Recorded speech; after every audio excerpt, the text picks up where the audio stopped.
So, ergophobia. The fear of work, not the work itself, but what comes with it, the stress, the conflict, the deadlines and conflicts and what have you. This is the fear that holds people from applying for a job or going to work, although they would love to, but our ergophobia is a little bit theological. We're not against good works, and I know you do a lot of good works with your food pantry, with a lot of different things. You help your neighbors, and that's great. But there is this theological thing that kind of holds us back.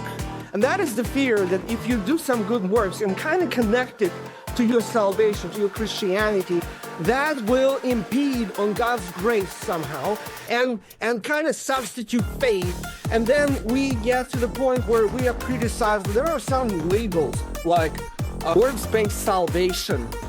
Ooh, you don't want to be blamed for that.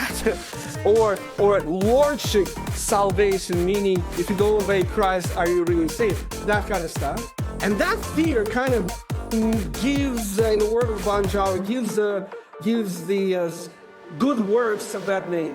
And we not only will look at good works as something, like cherry on the cake, something optional, something nice to have, but not necessarily connected to anything with what we're trying to do. But sometimes even fear that we can kind of slide into making our works as a basis of our salvation. So we kind of, so that fear has to go because it's not biblical. It has nothing to do with the scriptures.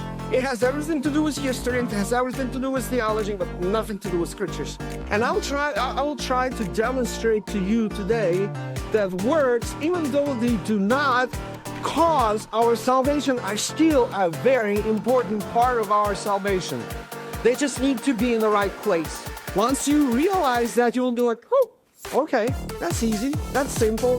Even though a lot of these things can be intimidating a little bit, and you will be like, oh, I'm not following, but bear with me, try your hardest.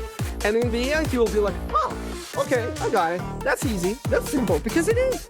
There's nothing complex about the good words. So, there is a strong connection. And let's start with the famous Ephesians chapter 2, verses 8 through 10.